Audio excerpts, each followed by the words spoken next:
with a matrix of push buttons, lists all the companies in the East Delta Commerce Center.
This Post-Lavantorie mail collection box has been heavily vandalized with graffito. A closer inspection reveals 2 bullet holes in the front.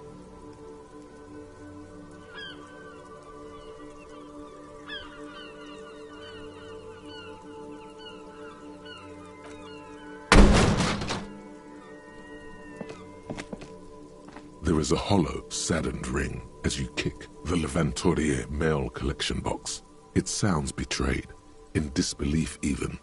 Your toe has suffered damage. It hurts. Cool. You really showed that mail collection box. I don't. Let's go. He must see the box as the weaker of the two, and you as a bully. Something he doesn't stand for.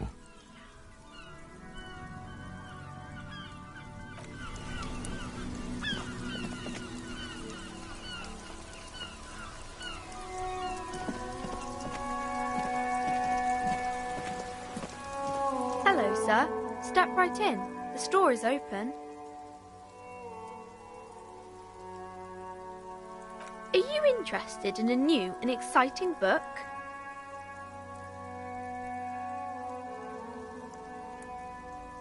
Okay, sir. I'll try to answer any questions you have. I hope they're about books. My name is Annette, sir. My mum, her name is Plaisance. She owns the store. She's inside minding the register or organising the stock. Feel free to step in and browse our wares. I'm signalling that the store is open. Otherwise people might not know. They'd miss out on the crime, romance and biographies of famous people. A sudden gush of wind turns the pages of the books on the counters. She covers her face, smiling, but she's cold.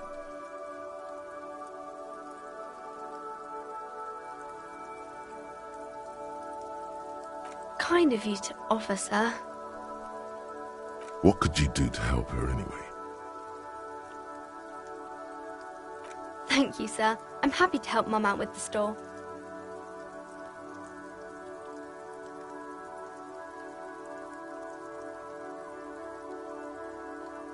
Crime fiction is about murders or burglaries or things like that, and the work of a policeman or a private detective who's trying to solve a crime and catch the criminals.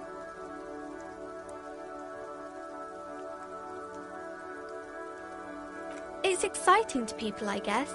They get to imagine dangerous things, and it's kind of like a puzzle, where you can guess who the criminal is, or how the good guys are going to catch him. You don't look much like a policeman.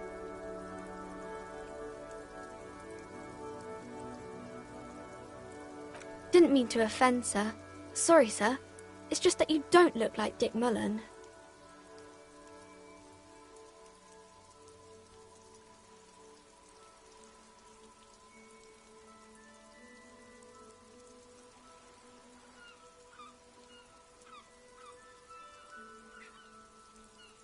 Head, yes.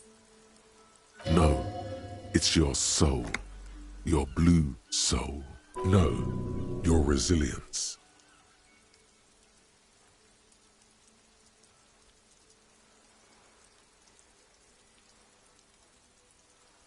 That's a bit childish.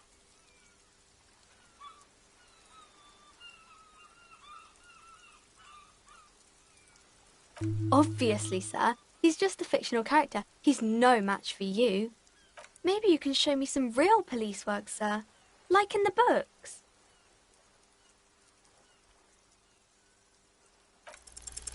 You fail to deduce anything substantial. She waits intently.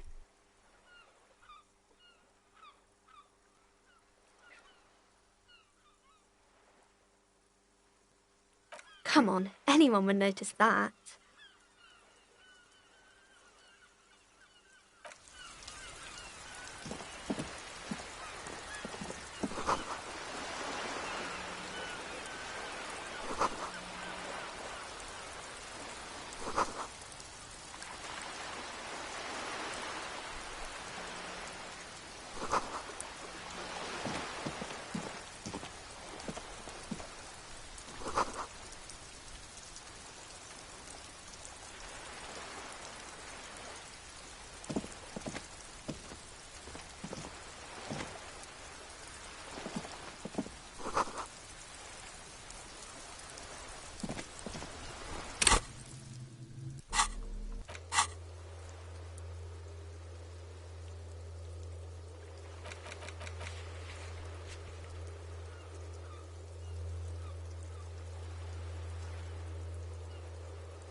Before you stands a motor carriage.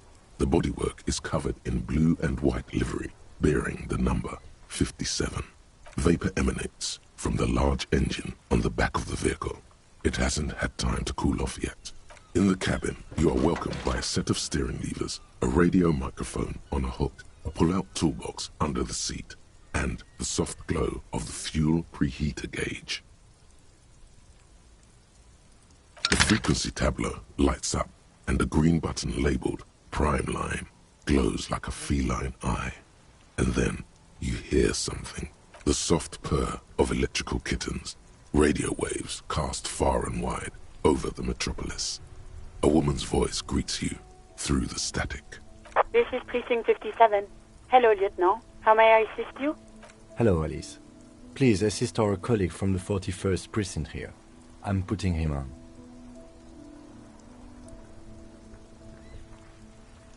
This is Officer Alice Demetri, Precinct 57. How may I assist you?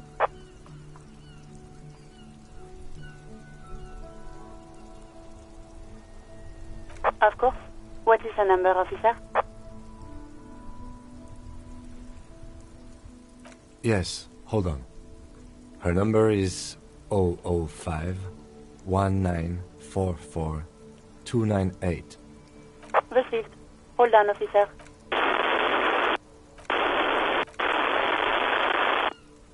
Lieutenant Kitsuragi slowly begins to tap a little rhythm with his right foot. Quite a lot of time has passed. Officer, I have Sylvie Malaika on the line for you. Yes, hello?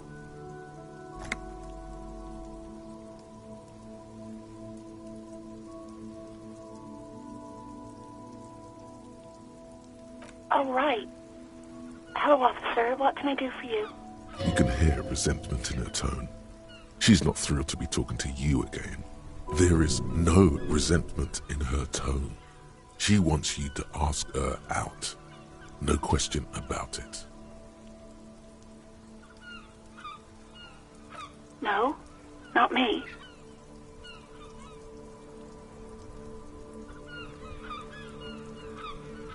No, sorry. I don't. Not a lot of people have phones around here. Copper thieves take the wires. People don't have the money to have the cables put in again. They use the Union's phone, or the one on the coast. It was someone else. We'll find them sooner or later, officer. It just might take a while. What? Of course it bothered me. But I thought the Union already knew about the corpse. No one calls the police. The Union would get angry. You know, what the Union says goes. People listen to them and they take care of their own, which is like everyone here. Garbage.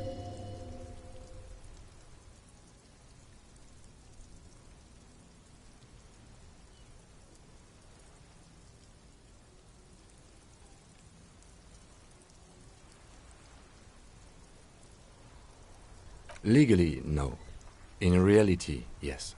Martinez is de facto policed by the dock workers' union.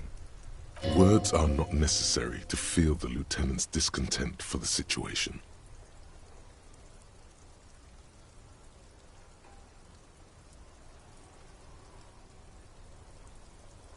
I don't know what to tell you, officer. I didn't call you because I didn't want to get in trouble with the others. With the Union. I'm sorry about that.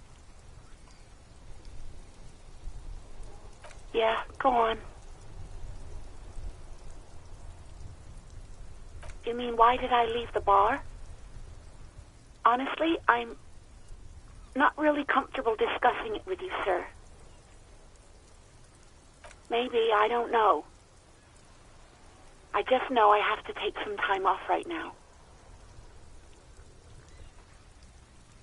I do hope so. Please, don't call me again. Bye. No, she doesn't have a problem with you. It must be someone else she's angry about. Some other guy. Like Gart.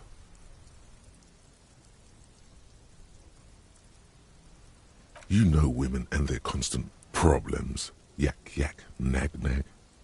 How's one supposed to get the love going like that? That's where you step in. You're Lieutenant Love, matchmaker extraordinaire. Help the poor girl out, lest she turns into a spinster.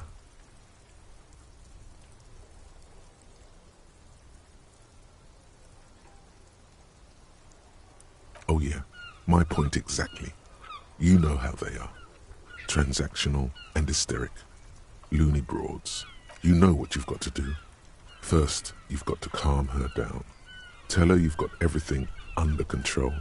Then go and have a little boys' talk with Gart himself. Think you can do that, Lieutenant Love?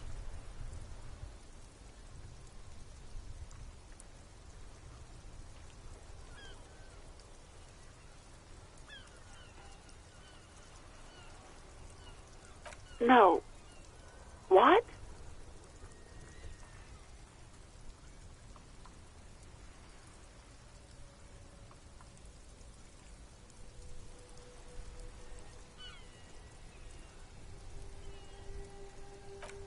Oh, God. Please, just stay out of my life. What? What is it? Call was terminated by the other party. Anything else, officer? It's on. The love quest is on. Too late, everyone. It's on. Take it to Gart now. Just a second, officer. 10-2, 10-5. This is 41st. Come in. Over. A scrawny old man sits in a dusty cubicle, smoking, with a large white rectangle sewn on his vest. In front of him is a box-shaped apparatus with an array of wires and antennas. The radio switchboard. 10-4, what's your status? Over. 10-18, 10-20, over. State your message, sir. Over. But you said... Never mind. 10-9, repeat message. Over. 10-4, message received. This is a very serious situation. I need to 1022 the captain. Over. 1022, the captain. This sounds bad. Bad and scary. Like being called to the headmaster's office in school. Is it him? What does he want? Says he lost his badge and needs to report it. He what? He lost his badge? Who lost his badge? Dick fucking Mullen. Who do you think? It's Officer Dick Mullen from the bestseller Dick Mullen and the Lost Identity. Dick Mullen is not your name. It's the name of a fictional detective who would not lose his badge. Defend yourself. Immediately. They're laughing at you.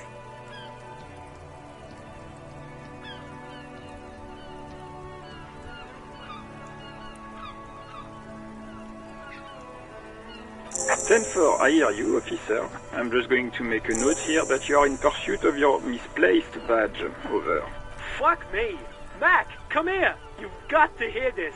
Dick Mullen lost his badge. What's going on? Super Cop here lost his badge. He lost his what now? His badge.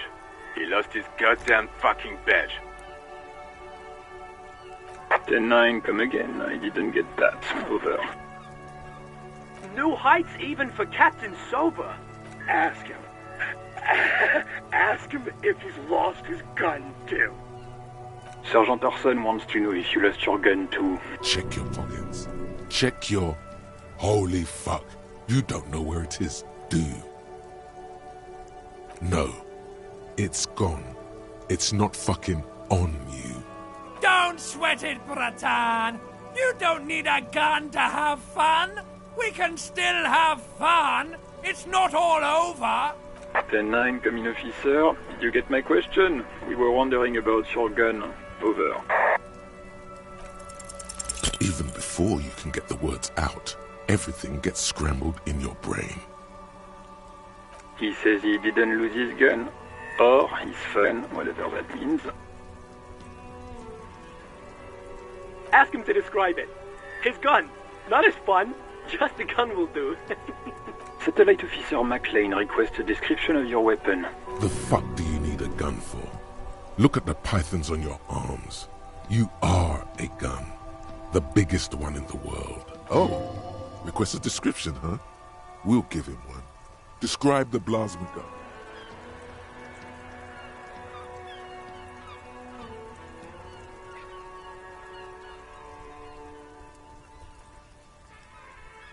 He says he doesn't have it. Dear God, he lost his gun? Oh my, I can't. This isn't really a laughing matter. Mac can face a giant of Coco Noodle by himself. But Disco here made him piss his pants. Oh, I can't. Fuck. He lost his... Ask him if he's still got his wiener. I'm not going to. Ask him. Sergeant Orson here is wondering if you are still in possession of your genitalia. Over. Now is a good time to say fuck and ass and so on. That'll make this all right. That's a negative. Not going to say that. Over. What's he saying? Share with the class. He said he sodomized your mother. The prick ate Mama's vanilla waffles at the captain's birthday party. Some nerve he's got. Sure her vanilla waffles were the only thing he ate? Shut up, Chester. This isn't funny. This is my mom we're talking about. Tell him to apologize right now. Sergeant Orson requests that you apologize for the claims you made about his mother. Over. Mac, he says you shouldn't have antagonized the Firewalker in the first place. Who? Satellite Officer V. I'm afraid he might be referring to himself as Firewater, sir. Firewater? He's lost it. Fuck it. Tell him to find his goddamn badge and gun. That's the only thing that matters. Satellite Officer V. 10-4, affirmative. Officer is in pursuit of his firearm. Oh, God, Officer, do you need further assistance? Over.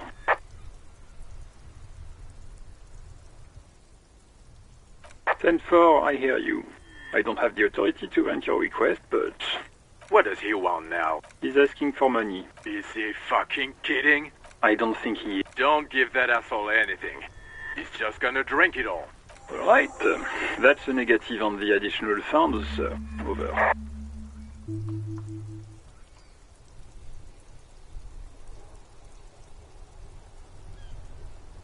He says it's important to the case. He isn't getting a red cent. You can tell him that. Request denied, sir. Nothing is working. He says he's in trouble. Doesn't have a place to sleep. Well, I guess he'd better crack the case before sundown then. Vigmar said... Who cares what this flick mayor said? Pull on their heartstrings. Enough, officer. This begging is below your dignity. Anything else, sir? Over. Roger that. 10-10. Over and out. 18 kilometers to the south, in the 41st Precinct's relay booth, a small crowd has gathered around Communication Officer Jules Oldboy Pidier, around a dozen cops. The small room is filled with cigarette smoke, abuzz with laughter, when Officer Judith Minot enters. Her left arm is in bandages, and her hair trimmed short. What is going on here? Did something happen? What happened is my partner made contact. It's not good. He's lost his badge and his sidearm. He seemed confused, delirious even. Mac, the torso Torson, is finger-fucking his fist, laughing hoarsely and apparently telling some dirty story to his partner, Chester McLean, near the entrance.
Mac's right.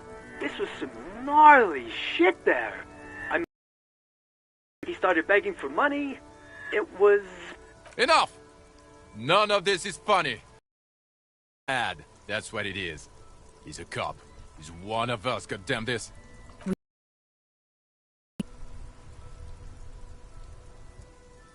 Yeah? How do you fucking plan to do that, huh? Get him off the drink? Go jogging with him in the morning and get him on carrot juice? He's a lost man. I just know we can't give up on him when he's at his weakest. You wouldn't. Mac, man the door.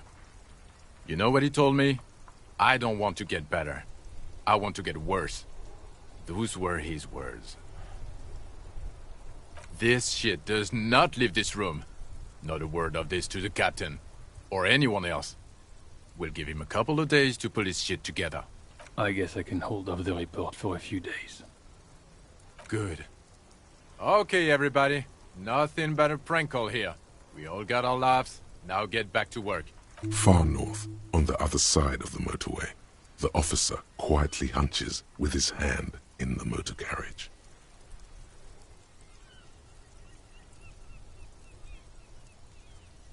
This is the Coupe Cinema, my motor carriage. You can use the toolbox and the radio if you'd like.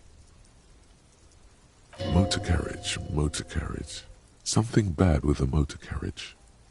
A dark lump rises in your throat.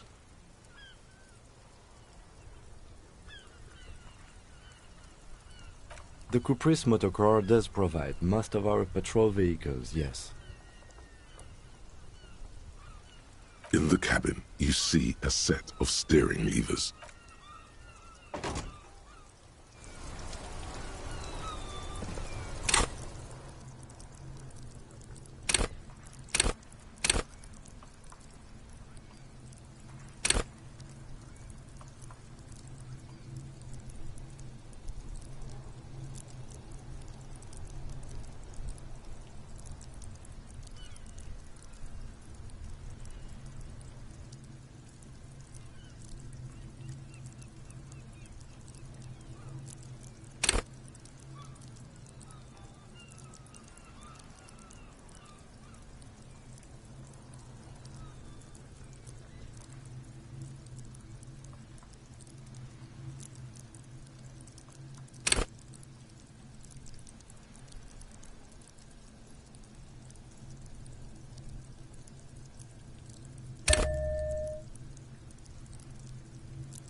Can I help you?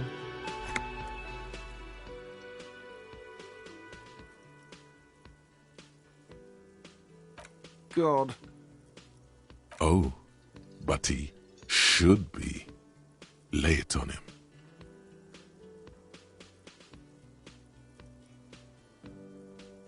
Wonderful.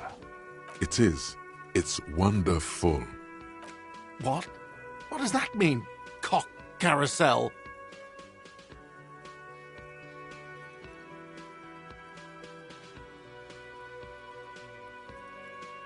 God, does it mean you talked to her?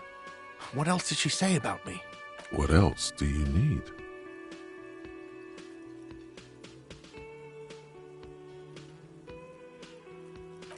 He looks at you, spinning your arms, then leans on the corner and sighs. His head drops between the shoulders, heavy and defeated. She broke the bird, you know. The great skewer. I found it on the ground with the broken wing on the morning she left. I should have known. It was her way of telling me to piss off. I should stuff it up my arse. Yes, the bird is connected to this. It's a symbol of hope, and she broke it. Huh. Cock carousel. I think I understand now. That's what they ride until, like, 39. They ride the cock carousel until the clock runs out. Here, have the rest.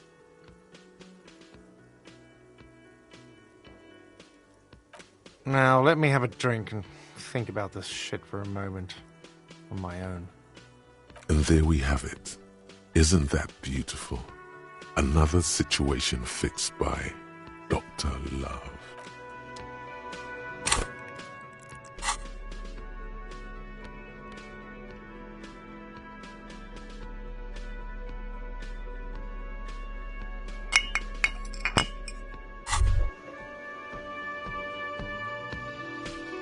Well, hello. Someone seems to have found himself a bottle of alcohol. Here's where the magic happens. Light reflects off the green glass of the Commodore Red. The gods have been generous. Better pop it open before they change their minds. Wow, the gods of mass production have made this alcohol container laughably easy to open. A child could have. There's a satisfying pop as the cork jumps out, and the hair on your back rises like an army at attention. You've been here before. Welcome back, detective. You're home now. You see a flash of teeth, a young woman smiling at you near some railway overpass in your ruined past. She is gorgeous, and she is yours. Nothing. Some mental stuff. Nothing to be worried about. Physically, you'll be strong as an ox. The golden sun melts down your throat. Its rays filling your nostrils with sunshine. Your stomach melts from it into a happy, gooey mess. So does your mind. All the bad things are melting. You're you again. A real cop. A real detective. Incredibly well done. In the bottom right corner of the screen, there's an alcohol button. Alcohol gives +1 to physique skills. Physical instrument, half light, electrochemistry, endurance, pain threshold, and shivers. This is good before rolling a white check, but damages your morale. And remember, from the void we came, and to the void we must return.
Yes?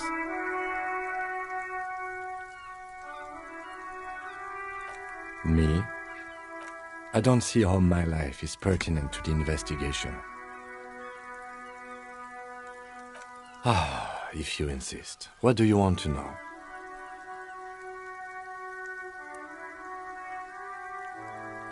What do you mean? I have no idea what you're talking about. I can't say that it does, no. When I need to think, I just use my notebook. The lieutenant produces his small blue notebook and idly thumbs through a few pages. That's where his conversations with himself take place. You're super lucid, yet psychedelic. You don't need office supplies to connect to your nervous system. You're special. Good. Let's change the subject.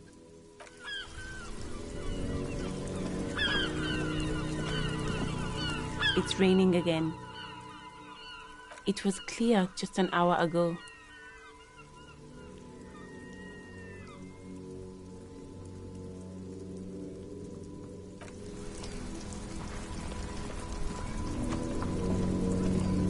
I am a gander and a hunter and a gatherer. Feel like a traveler from another planet. Hey there. It's the jam, my man. It's a traffic jam for the ages. Harbor gates up the street are shut tight. No explanation given. Workers on strike, scabs agitating, an all-around clusterfuck. Meanwhile, we're all stuck here in long-haul limbo for days upon days upon days. Upon days. Yeah, exactly. Feels like forever. Like I was born on this here roundabout and this was all I ever knew. Just me and the metal and the tires, the oil and the fumes of mazout.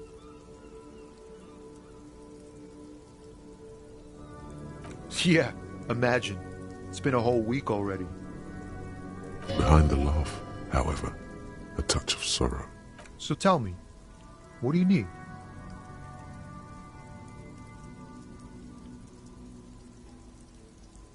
Nope, don't smoke. Some of the other drivers do, though. There's still a few around, waiting for the jam to disperse. Or waiting for the sweet release of death. Yup, nothing wrong with that statement. Your senses have nothing to add. You left the ask around elsewhere. You could also check the kiosk down the street. Frit. With 3 T's. Revachol's weird.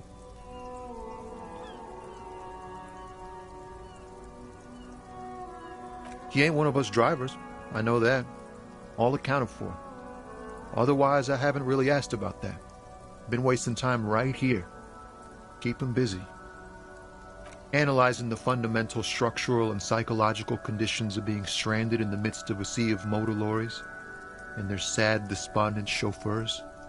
A sense of surprise there ain't more bodies hanging from more trees. Don't be a stranger.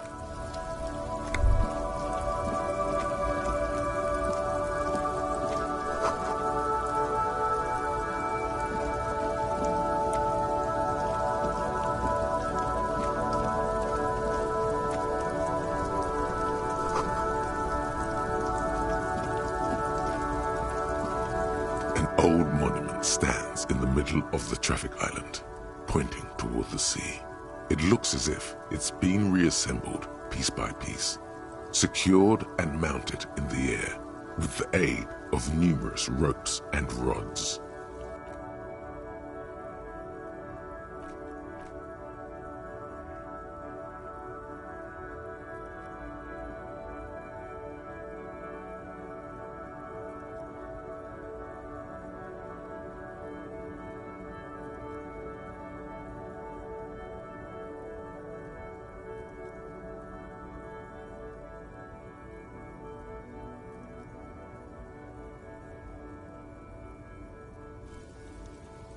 A silver plaque on the statue's pedestal reads, "I am Philip III, the Squanderer, the greatest of the Philippian kings of Revachol, son of Philip II, the opulent, father of Philip IV, the insane." Not a good track record of mental health in that family.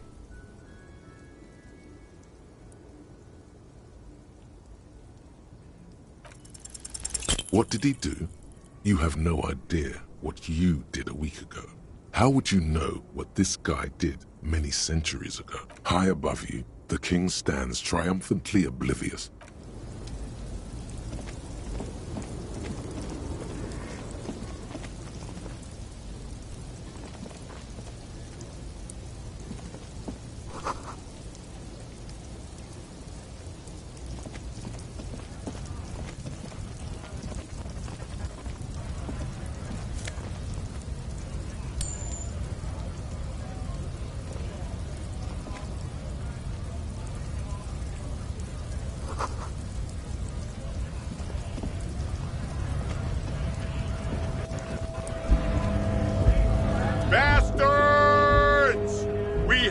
right to work!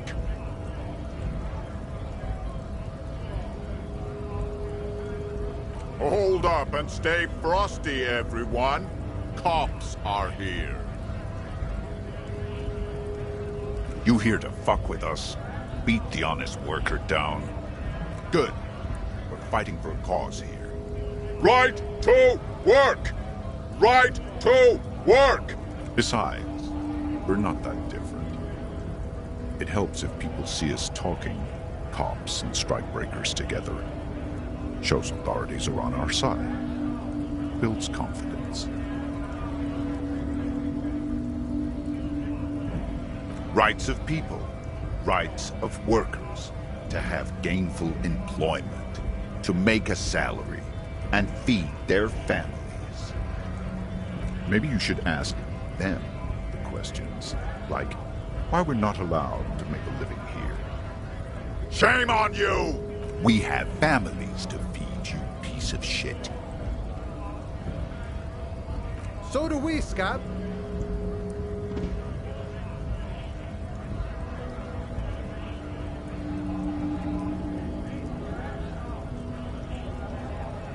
We were promised work. We'd be in there, working, if the bastards hadn't shut the gates. Main gate's locked. Would take heavy ordnance to bust it open. Could try to get in through the secretary's office. Door's locked. The guard's blocking the way to the access panel. And I don't mean the scrawny mess punk either. I mean head measurer. Or whatever he is. Huge Seminese guy standing up there on the overhead passage. Won't let anyone by. The access panel is right behind him. Bad. Standing on a narrow bridge, he's got a strategically advantageous position. And he's trained. I don't know how the Union has a trained killer up there. But that one's no joke. And my men are tired and hungry. They're workers, not fighters. Like civilized folk, you mean? These native fucks don't understand civilized. It would be better for the neighborhood if you went home. At least for now. If you can't get in anyway. No! They will give up eventually. Or get drunk. Leave the button unguarded. Then we charge. Honest men and women with rights to work, to be useful. Not toys for corporate interests.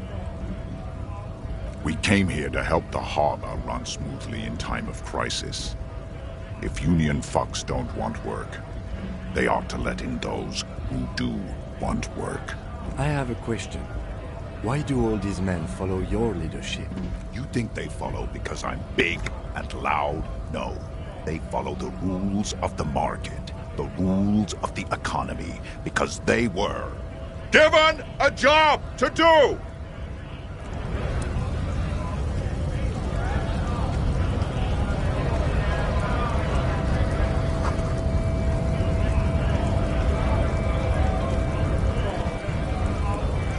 Scab?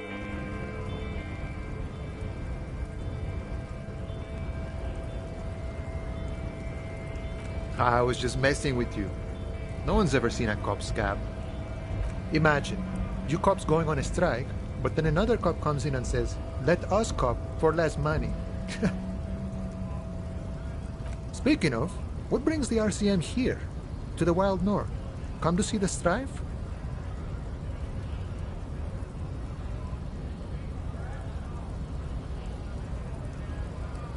Murder, huh? That sounds like a lot of hard work.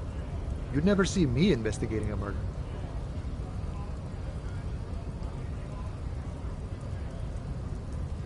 That's okay. I have no idea what I'm doing either. I don't even know what day it is. Don't tell me. It's a better day that way.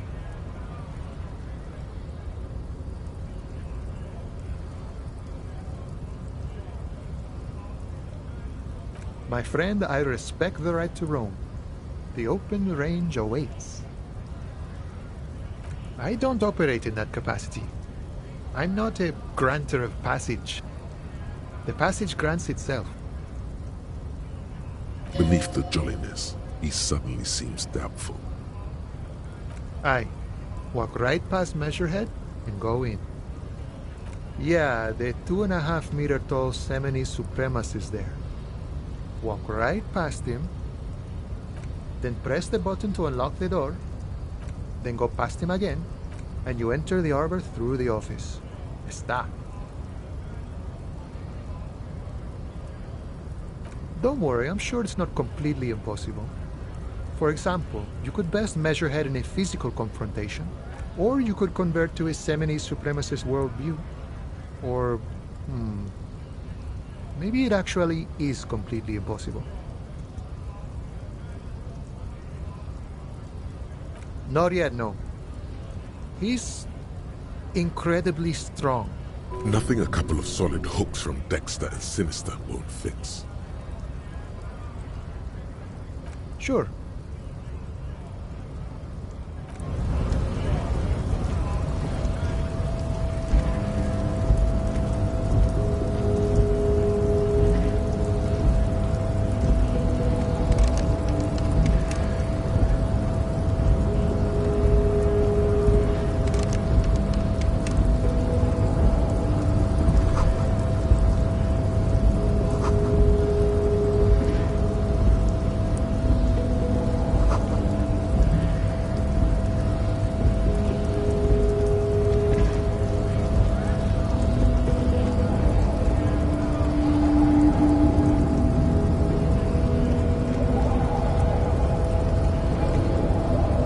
Body betrays your degeneracy. Yeah, Measurehead. His body totally betrays his degeneracy. Don't say anything. Size him up first.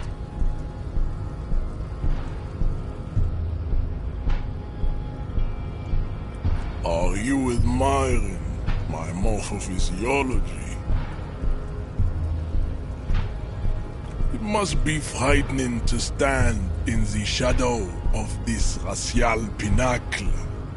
Be calm, Sandwich. You are not in danger, because you are not a threat to me.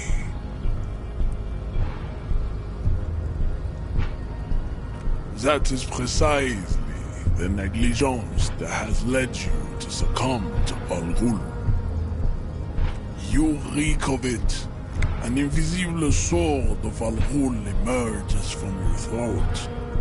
You cannot see it, but others can. It is making the woman in my company sick. It's not good. It's like a rat crawled into your stomach, got drunk and drowned. Yes, Al Ghul. Al Ghul is an ancient Ilmaran poison, a parasitic fungus that has colonized your race. It is a trick the desert pygmies played on you, for humiliating them and stripping them of their land. Correct, my small skull servant.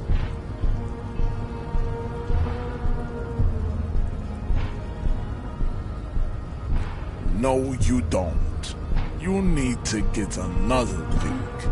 Occidental Haplogroup B4 is done giving orders around here.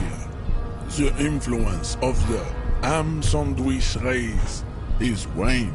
Show him the ham still got it.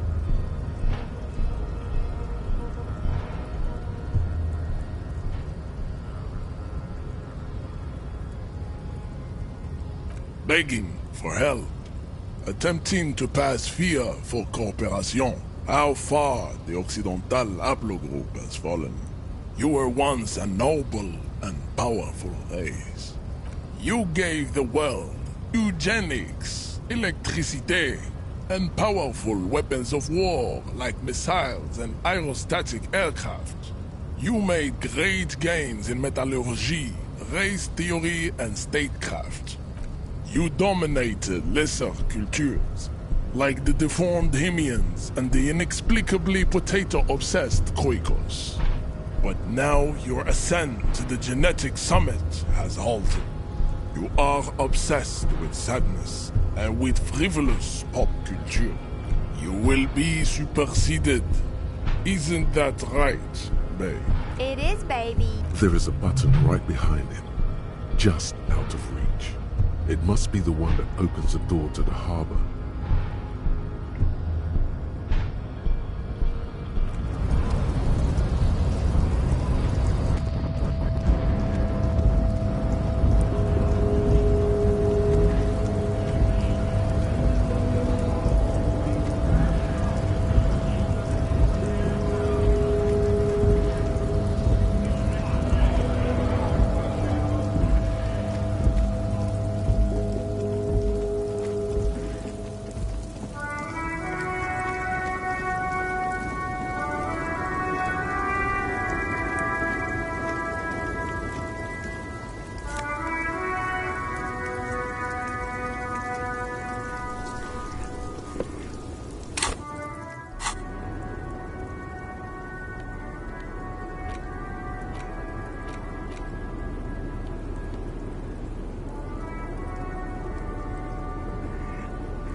The small, wrinkled woman does not greet you. She nods along to something on her radio. A photograph is clutched in her hands, and there is a warm smile on her face. It's the warmth of a winter night's fire. Maybe she could give you comfort and shelter, some cigarettes and food money. Maybe she's your... Nothing. Her smile just keeps widening. Her hair is gray like lead. No, this one is a monster in disguise. No response. Wherever this woman is, your words fail to reach her. Wait. She's just a distracted old woman. Better to leave her alone. Why? I just told you why.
There it is, a brave little army in your pocket.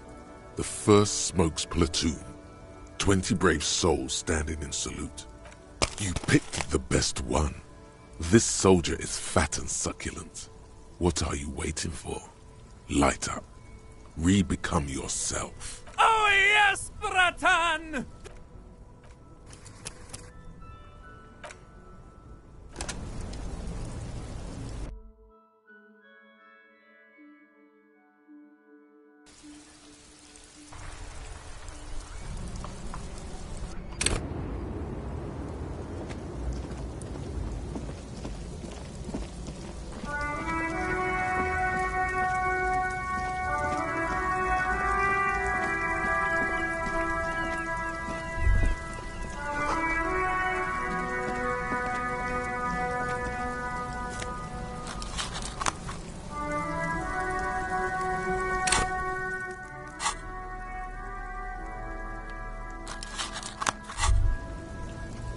There it is, a brave little army in your pocket.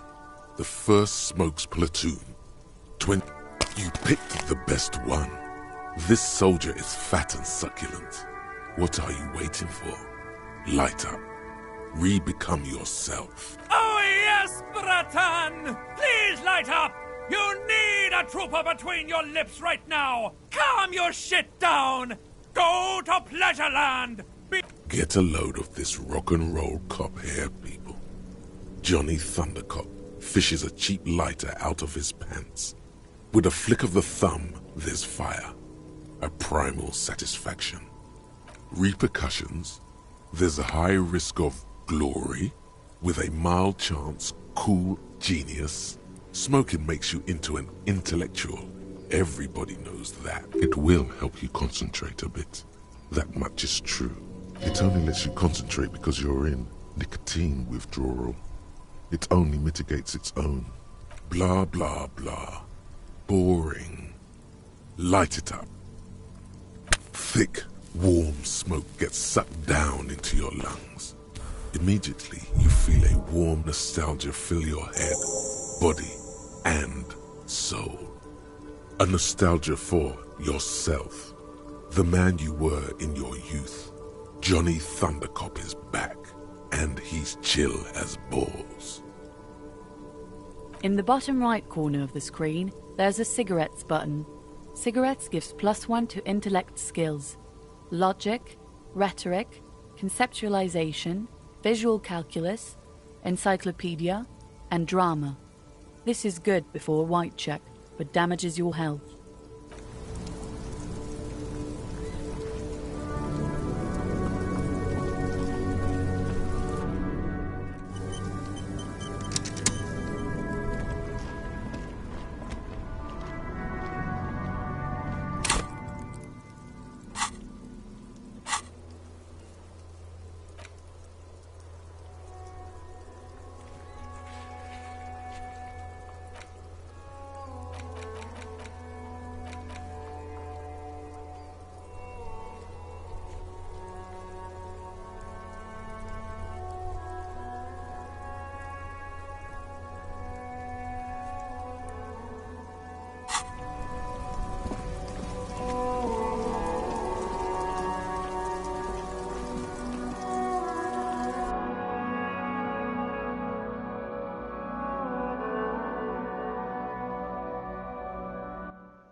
Can I help you? Yes, have you got it? A lot. For the room and broken window, 100 real. Like what? I was really enjoying talking about the money you owe me. Absolutely out of the question. You wait and see, cafeteria manager. Absolutely in the question. First we find a sad banger. Then we sing this place to shit.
This coin-operated viewer is facing southwest.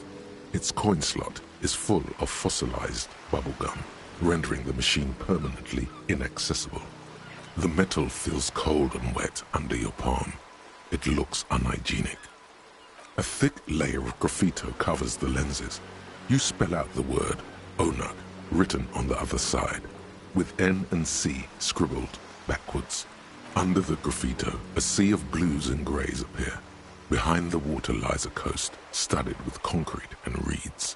On it, a church on stilts, lanky weather-worn wooden planks, an X-shaped cross topping its tower. The church looks old and weather-worn. There are no lights in the windows. Probably some kids.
Have you no shame?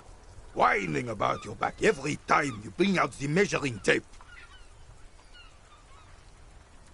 René, you're a man with a fork in a world of soup. Please, let's just try to enjoy the game, all right? Look, in his hand, going into his mouth. The sandwich. It's hauntingly beautiful. I'm trying to, but you keep breaking my concentration. You're old. I can see that. We're both old. Now stop grabbing your ass like it's a girl. These manly men are playing balls. This is a ball game. Grab a ball and play it. Don't ask questions. Shoot first. Ask questions never. No, you got this. There's the ball. You're the game.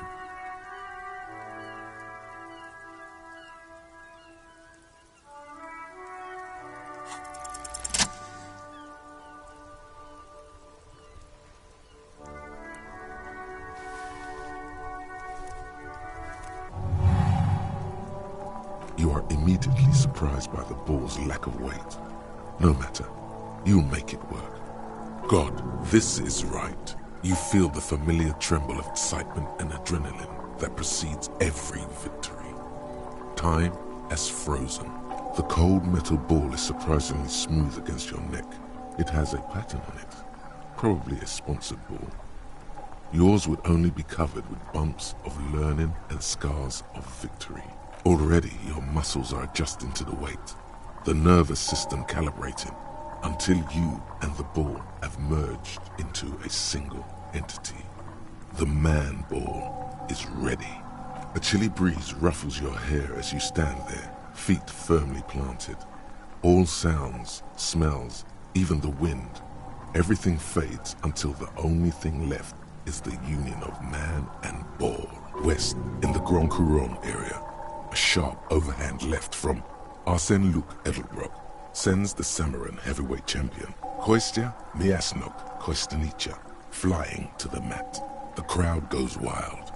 Revachol loves her heroes. An embodiment of pure motion, a fine-tuned locomotor running at maximum efficiency. Behold the fear and confusion reflected in the eyes of the two feeble geezers. They are in awe of your superiority. You are a god to them. Some would still say you're a cop, but I guess we're beyond that now.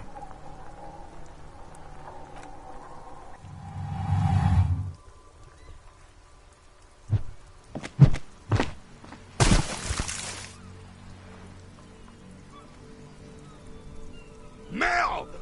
Bordel de merde! What the hell is your problem?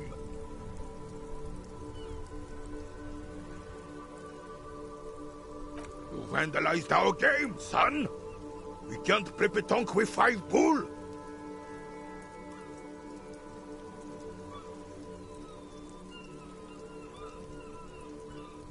Well, it damn well isn't. It's pétanque. You ruined a pétanque game. We want our bull back. Take it easy, René. This is just a misunderstanding, isn't it, officer? No harm done. Of course there's harm done, you orange slug. You owe us a goddamn bull. Good. Mistakes are forgiven when men at least try to right their wrongs. I believe you will try. Now, why did you approach us? Just talk. It'll smooth things over. Old people like attention.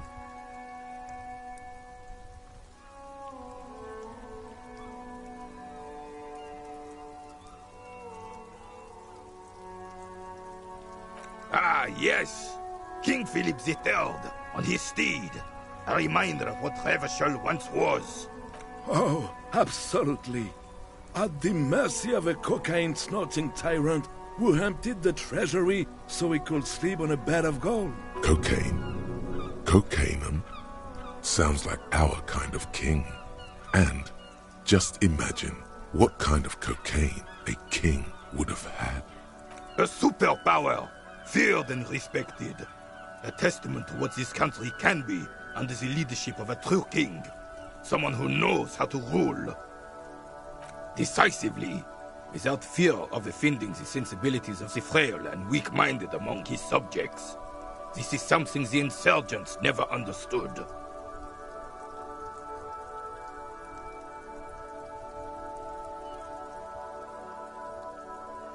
Revachol would be a different place if more people realized that.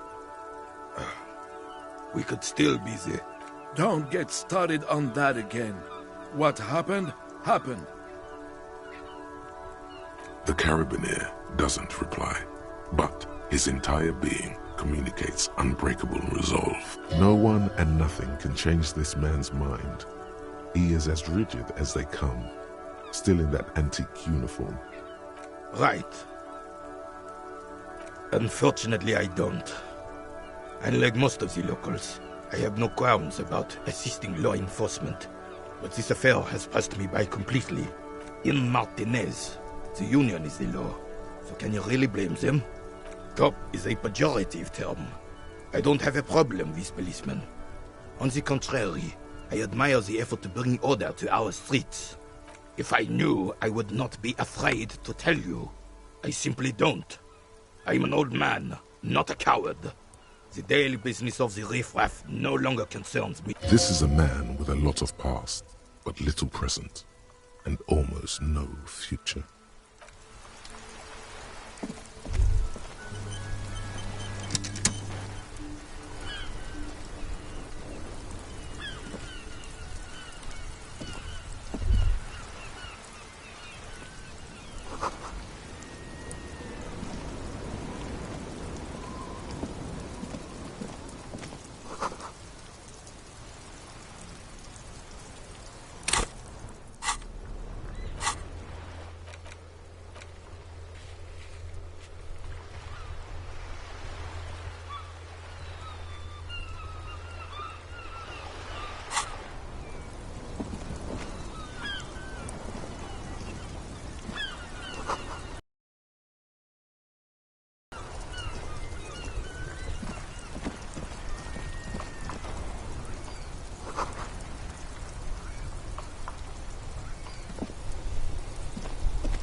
The worn and beaten wooden planks of the bench do not look overly comforting. We can sit on benches after we've solved the murder. Let's go.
G'day to you, officers.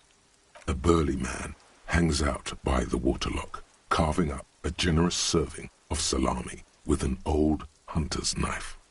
His eyes are fixed on a man stranded on the other side of the waterlock and on an enormous billboard that has fallen down into the canal between them. His posture is relaxed. Despite his powerful build and a knife in his hand, this man resorts to physical intimidation only infrequently, if at all. I wasn't here to witness it, but those look like tire tracks on that sign. Weird, huh? Then again, plenty of daredevil drivers in Revachol. The words daredevil driver sound ominous to you. Too bad it also takes a year and a day to repair anything around here. Especially a water lock. The rest of the coast is closed off till then. Sure thing. Want some too, officer? Why not?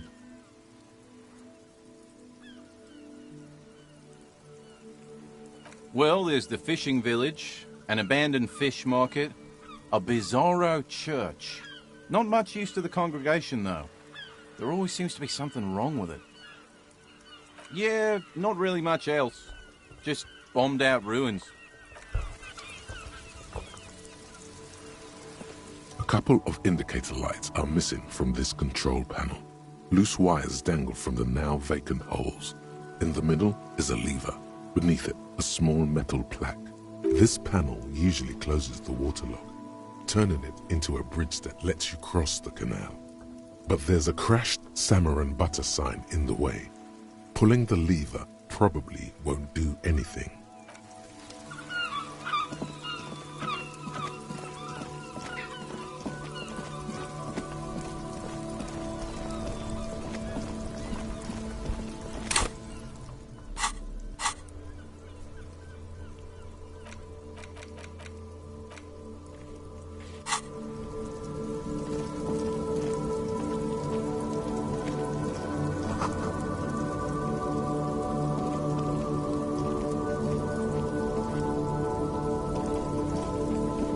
You see two lowly, defeated speakers, thralls, slaves basically, perched atop them like conquerors surveying the land.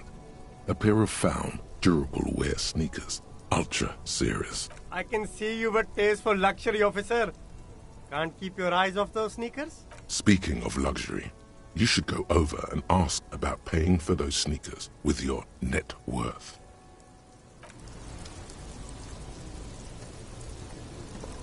There are clothes inside, cheap second-hand clothes, smelling of strangers' body odors.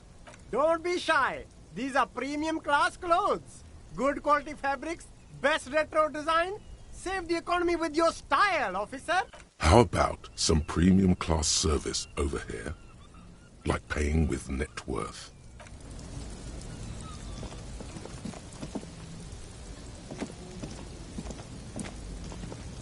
There's a pile of cheap sunglasses in a small box, a variety of shapes and colors.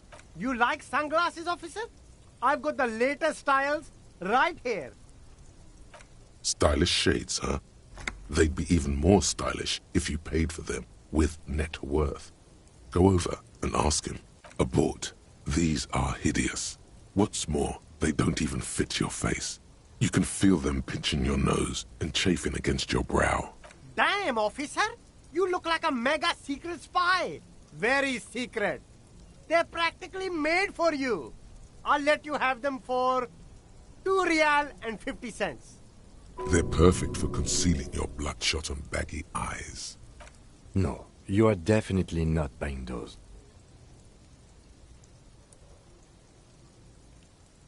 Are you sure? But they look so good on you. You should think this through, officer.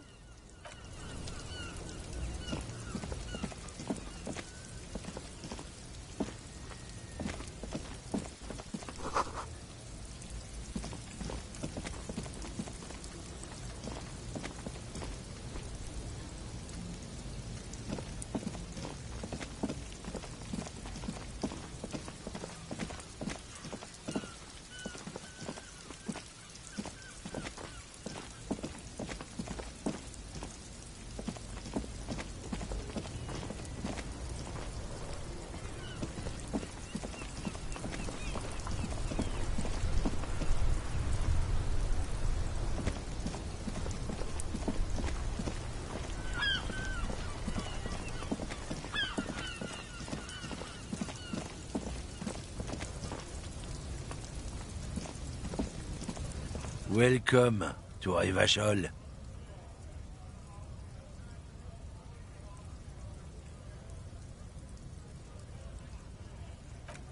Don't you welcome to Revacholme.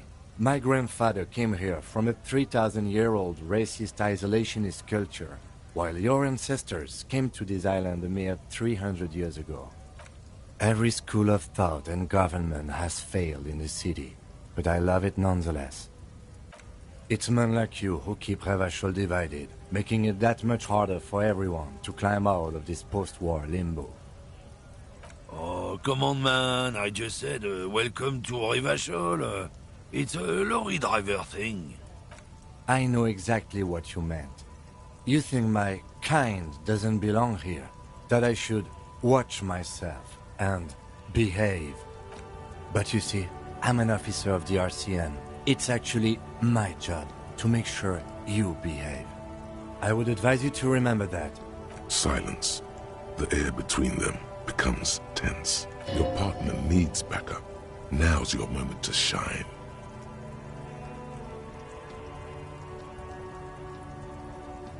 You two make a cute couple. You know that?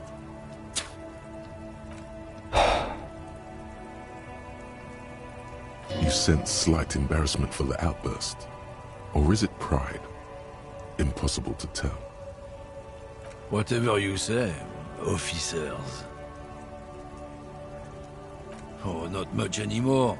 I'm here to pick up some cargo, but the dock workers are on strike, so it's a sit and wait on your ass situation. Apples? Yeah, apples? I take it you had other questions? He's given you the runaround.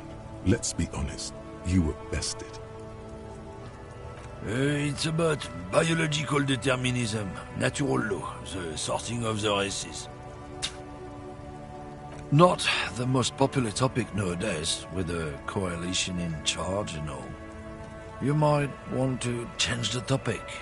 That is, bury your head under the sand like common sheep. Change the topic. The way he says it makes it almost sound like a threat. I'm not just racist. Look, I've read books, huh? The science of racial theory has all been proved, even if some people don't want to accept it. People who've studied these things say that you and me are superior by design. So, naturally, we Occidentals should be in charge. Obviously, you can see the merits in that. So, lately we Occidentals have experienced an unfortunate downturn when members of the superior race cease to believe in their innate superiority. They stop competing for resources.